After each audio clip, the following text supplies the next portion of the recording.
అత్యుత్తమ ప్లేస్మెంట్స్ తో ఎంఎన్సీ కంపెనీలలో ఉద్యోగమే లక్ష్యమా? ఇంజనీరింగ్ చదవాలనే మీ పిల్లల కలని కేజీ రెడ్డి కాలేజ్ తో నిజం చేసుకోండి. Welcome to I dream. నా పేరు Lumbini.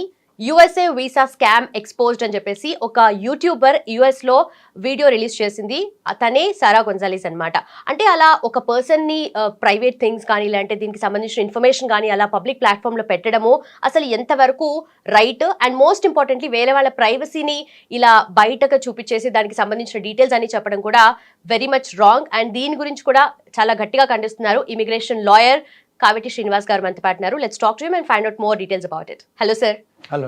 So visa scam exposed అని చెప్పేసి ఒక వీడియో రిలీజ్ చేసింది. And not just video release sir, తను వెళ్ళి డోర్ నాక్ చేసి తన లోపల ఉన్న అతనేమో భయపడుతున్నాడు, door knock on the door, I'm scared అని చెప్పేసి అలాంటి వీడియోస్ కూడా మనం చూసాము. బట్ ఎంతవరకు ఇది రైట్, అంటే ఈ లెవెల్లో వాళ్ళు చేయడం అనేది అసలు మనం ఎలా తీసుకోవచ్చు అంటారు? ఫస్ట్ ఆఫ్ ఆల్ యుఎస్ లా ప్రకారము యూ కెనాట్ గో. అంటే ఫర్ ఎగ్జాంపుల్ మీకు పర్మిషన్ లేకుండా ఎవరైనా ప్రాపర్టీకి వెళ్తే దాన్ని క్రిమినల్ ట్రెస్పాస్ అంటారు. అది నేరం. రెండోది అండర్ ద యుఎస్ కాన్స్టిట్యూషన్ రాజ్యాంగం ప్రకారము మీరు మీ ఇంట్లో ఉన్నప్పుడు you have a right of privacy. అంటే మీరు ప్రైవేట్గా ఉండటానికి మిమ్మల్ని మీ రైట్ ఆఫ్ అంటే మీకు ఇన్ఫ్లుయెన్స్ చేయడానికి లేదు privacy. You can be safe in your house. ఎవరైనా వచ్చి తలుపు కొట్టి చేయడం అంటే they are infringing your privacy, they are interfering in your private life. రెండోది. మూడోది ఏంటంటే ఎవరన్నా వచ్చి మిమ్మల్ని తలుపు కొట్టి మిమ్మల్ని సర్చ్ చేసి మిమ్మల్ని క్వశ్చన్స్ అడిగి మీ ప్రాపర్టీలోకి వచ్చి చేయాలంటే మీకు సర్చ్ వారెంట్ ఉండాలి కాన్స్టిట్యూషన్ ప్రకారం. సర్చ్ వారెంట్ మ్యాజిస్ట్రేట్ ఇవ్వాలి, అది పోలీసు వాళ్ళకే ఇస్తారు.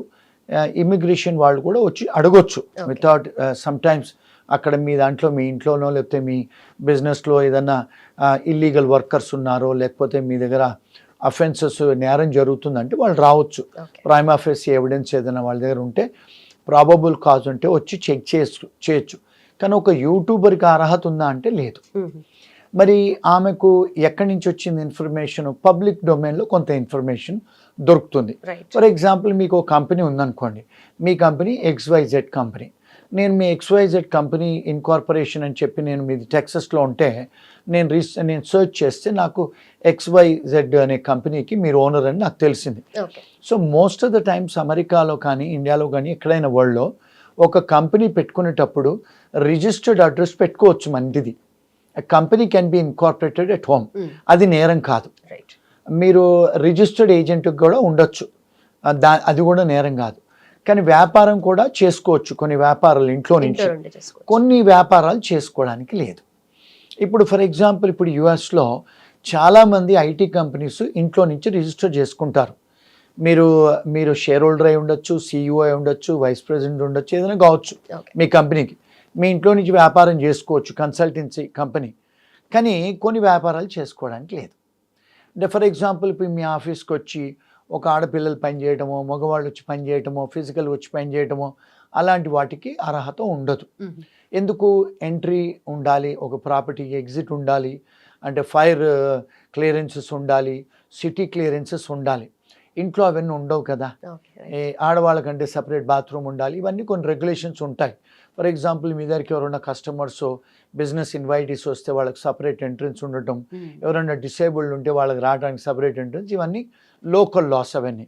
మరి అవన్నీ ఉండవు కదా ఇంట్లో. అందుకని మీకు అంటే వ్యాపారం చేసుకునే పర్మిషన్స్ ఉండవు. సో ఒకవేళ ఐటీ కన్సల్టింగ్ కంపెనీ అంటే చేసుకోవచ్చు. ఎందుకు? మీ ఎంప్లాయీస్ అంతా బయట ఉంటారు, మీ ఆఫీస్కి వచ్చి ఎవరు పనిచేయరు, క్లౌడ్లోనే పనిచేస్తారు, బయటనే పనిచేస్తారు, రిమోట్లో పనిచేస్తారు. So that is okay, they can do it. మీరు పేరోల్ నడుపుకోవచ్చు, మీరు ఇన్వాయిస్ చేయొచ్చు ఇంట్లో కూర్చొని, which is legitimate. Even income tax వాళ్ళు కూడా మీకు క్రెడిట్ ఇస్తారు ఇంట్లో నుంచి వ్యాపారం చేసుకుంటే, ట్యాక్స్ క్రెడిట్స్ దొరుకుతాయి, దట్స్ లాఫుల్. కానీ ఇంట్లో ఉండి మీరు H1B మీ ఇంట్లో నుంచి చేయకూడదు. H1B వర్కర్స్ అంటే నాన్ ఇమిగ్రెంట్ వర్కర్స్, దానికి బిజినెస్ ప్లేస్ ఏదైనా ఉండాలి బయట, అంటే ఒక బిజినెస్ ప్రెమైసెస్ ఉండాలి. సో ఇప్పుడు ఈ సారా గొంజాలిస్ ఏం చేసింది, పబ్లిక్ డొమైన్లో కొంత ఇన్ఫర్మేషన్ దొరుకుతుంది మీకు. ఆ ఇన్ఫర్మేషన్ తీసుకొని ఏం చేసింది, క్రిమినల్ ట్రెస్పాస్ చేసింది. ఆ ప్రాపర్టీకి వెళ్ళేసి కెమెరాలు పట్టుకొని వెళ్ళేసి తలుపు కొట్టి మీరు ఎంతమంది ఉన్నారు ఏంటి అనేదాన్ని she is influence the privacy of that individual, ఆ ఇంటి ఓనర్. మూడోది ఏం చేసింది, బయటకు వచ్చేసి పక్కింటి వాళ్ళని అడిగింది, ఎదురింటి వాళ్ళని అడిగింది, అడిగేసి ఆయన ఫోన్ చేసి పోలీసు వాళ్ళకి ఫోన్ చేస్తే వెళ్ళిపోయింది ఆమె. పబ్లిక్ డొమైన్లో ఉంది కదా ఇన్ఫర్మేషను. ఏం చేసింది, ఆ ఇంట్లో 27 మందికి స్పాన్సర్ చేశాడు, H1Bలు స్కామ్ చేశాడు, ఫ్రాడ్ చేశాడని అంది. మరి ఆమె దగ్గర ఏం ఎవిడెన్సెస్ ఉన్నాయని చెప్పి చేసింది. ఇవన్నీ కూడా నేరపూరితమే ఆమె చేసినవి. రైట్. ఆన్ దట్ నోట్, ఒకవేళ పర్టికులర్ గా దానికి సంబంధించిన ఇన్ఫర్మేషన్ ఉన్నా కూడా తనకు ఆ రైట్ లేదు కదా వెళ్ళి చేయడానికి. ఎస్, ఎందుకంటే she's a private individual, she's a YouTuber. ఆమె లా ఎన్ఫోర్స్మెంట్ ఆమె కాదు, ఇమిగ్రేషన్ ఆఫీసర్ కాదు, ఇన్కమ్ ట్యాక్స్ ఆఫీసర్ కాదు ఆమె, అంటే జస్టిస్ ఆఫ్ డిపార్ట్మెంట్ దేనికి సంబంధించిన ఆఫీసర్ కాదు ఆమె. ఇప్పుడు మీకు లా ఎన్ఫోర్స్మెంట్ వాళ్ళైతే మీకు అర్హత ఉంటుంది. ఎప్పుడు when they have a probable cause, అంటే వాళ్ళకి ఇన్ఫర్మేషన్ ఉండాలి. ఇక్కడ ఏదో నేరం జరుగుతుంది, ఇక్కడ పని చేయించుకుంటున్నాడు, చేయట్లేదు, అలాంటి ఏం లేదు. పబ్లిక్ డొమైన్లో ఇన్ఫర్మేషన్ తీసుకొని ఈ ఇంట్లో 27 మంది ఎంప్లాయీస్ H1B ఫ్రాడ్ చేశాడు అని చెప్పి ఒక థంబ్నెయిల్ పెట్టేసి రిలీజ్ చేసేసింది ఆమె యూట్యూబ్లోను, ఆమె ఇన్స్టాగ్రామ్లో. అది చూసేసి అది వైరల్ అయిపోయి ట్రెండింగ్ అయిపోయి ఇప్పుడు ఇండియాలో కూడా ఇండియన్ ఛానల్స్ వాళ్ళు, యూట్యూబ్ ఛానల్ వాళ్ళు, మెయిన్ స్ట్రీమ్ ఛానల్ వాళ్ళు, ఈవెన్ టైమ్స్ ఆఫ్ ఇండియా వాళ్ళు కూడా ఇండియన్స్ అమెరికాలో ఉండి H1B ఫ్రాడ్లు చేస్తున్నారు అని చెప్పేసి పెడుతున్నారు. అంటే దట్ ఈస్ డిఫమేషన్ కదా. మీకు బేసిక్ ఇన్ఫర్మేషన్ ఏం లేదు. మీరు ఒక యూట్యూబ్ ఛానల్లో చూసేసి లేదా మెయిన్ స్ట్రీమ్ న్యూస్ పేపర్లలో చూసేసి మీరు ఎట్లా అక్యూజేషన్ చేస్తారు? అంటే it could be false information కదా. ఏం వెరిఫికేషన్ తీసుకోకుండా చేస్తున్నారు. ఇప్పుడు ఏమైంది పరిస్థితి, ఇప్పుడు వాళ్ళు ఆయన ఇల్లు వదిలేసి వెళ్ళిపోయాడు. ఆయన ఇంట్లో ఉండట్లేదు, ఆయన భార్య పిల్లలు ఇంట్లో ఉండట్లేదు. ఎందుకు? ఏ టైంలో పోలీస్ వాళ్ళు వచ్చి అరెస్ట్ చేస్తారో, ఇమిగ్రేషన్ వాళ్ళు వచ్చి అరెస్ట్ చేస్తారని చెప్పి ఇల్లు వదిలేసి వెళ్ళిపోయాడు. వ్యాపారం కూడా ఆపేశాడు. ఇప్పుడు అలాంటివి చేసినప్పుడు ఏమవుతుందంటే మీకు టార్చర్స్ ఇంటర్ఫిరెన్స్ ఇన్ బిజినెస్ అంటారు. అంటే ఇట్స్ యాక్షనబుల్. అంటే ఆ పర్టిక్యులర్ పర్సన్ ఓనర్కి he has a rights as against that lady in constitution, under the criminal law, under various laws in America. Okay. So ఇలాంటి చేయకూడదని నా ఒపీనియన్, పర్సనల్ ఒపీనియన్. ఇప్పుడు trending అది, మన అందరి మీడియా వాళ్ళకి ఏదో ఒకటి ఇట్లాంటివి అయితే లక్షల మంది చూస్తారు, ఆయనను తప్పుగా భావిస్తున్నారు. So it's also defamation on the part. అంటే ఫాల్స్ ఇన్ఫర్మేషన్ కావచ్చు కదా. మీ దగ్గర ఏముంది ఇన్ఫర్మేషను? ఆయన 27 మందిని తీసుకొచ్చాడని, ఆయన H1B ఫ్రాడ్ చేస్తున్నాడని మీ దగ్గర ఏ ఇన్వెస్టిగేషను పెండింగ్ లేదు.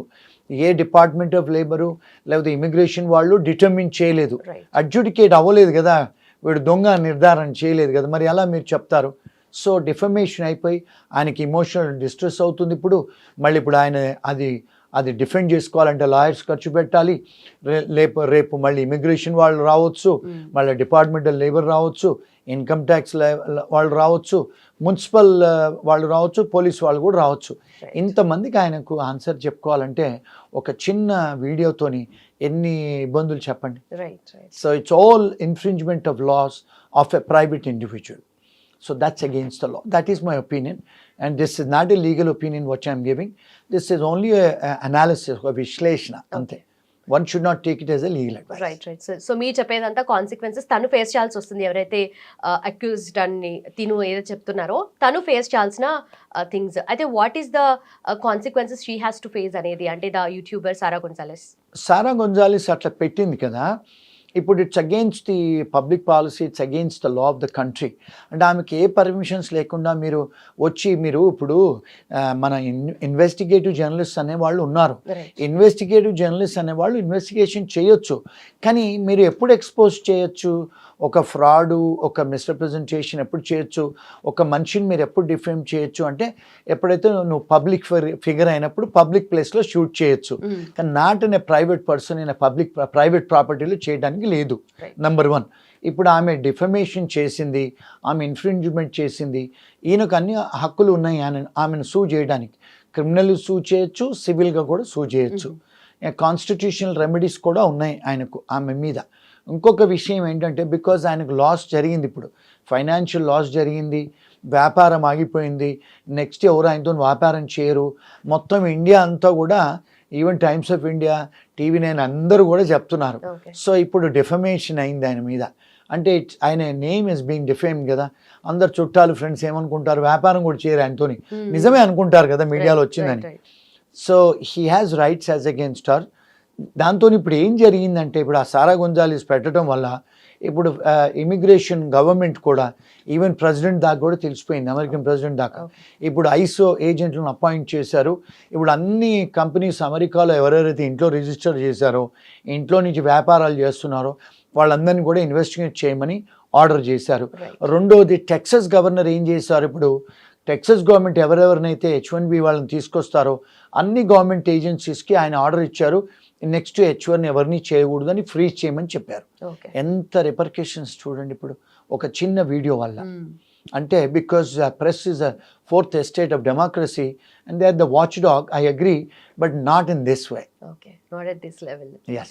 Okay, so government interference definitely ఈ పాయింట్ ఆఫ్ టైంలో అవసరం కాబట్టి వాళ్ళు ఫర్దర్గా ఎలాంటి చేంజెస్ తీసుకొచ్చే ఛాన్సెస్ ఉన్నాయి లాలో కానీ, లేదంటే వాళ్ళ you know implementation of the policies కానీ, స్కీమ్స్ కానీ? ఇప్పుడు ప్రిజుడిస్ అవుతారు కదా.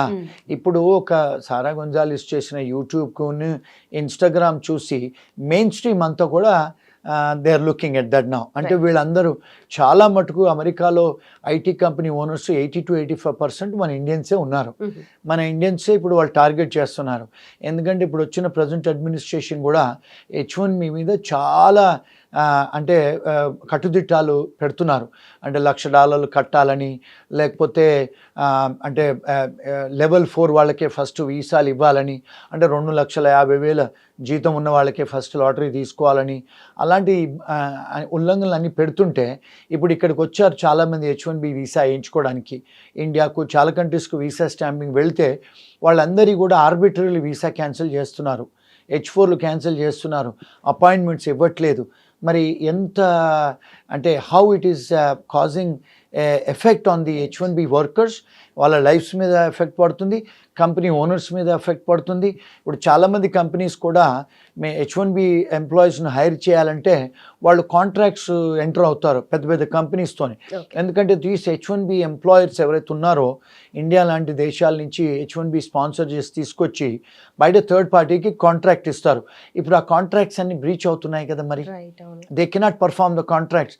అంటే ఎంత ఫైనాన్షియల్ బర్డెన్ అవుతుంది, ఎంత లాస్ అవుతుంది చెప్పండి. ఇప్పుడు ఆ H1B వర్కర్స్ల జీవితాలు కూడా చెల్లాచెదరవుతున్నాయి.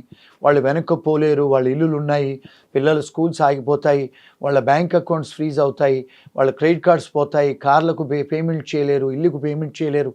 ఎంత డిజాస్టర్ అవుతుంది చెప్పండి ఒక చిన్న వీడియోతోని. So one has to be careful when they doing such things. But అమెరికాలో ఫ్రీడమ్ ఆఫ్ ప్రెస్ అనేది ఉంది, మన ఇండియాలో కూడా ఫ్రీడమ్ ఆఫ్ ప్రెస్ ఉంది. మీ జర్నలిస్టులకు freedom of press, freedom of expression అనేది ఉంది, కాదని నేను అనను.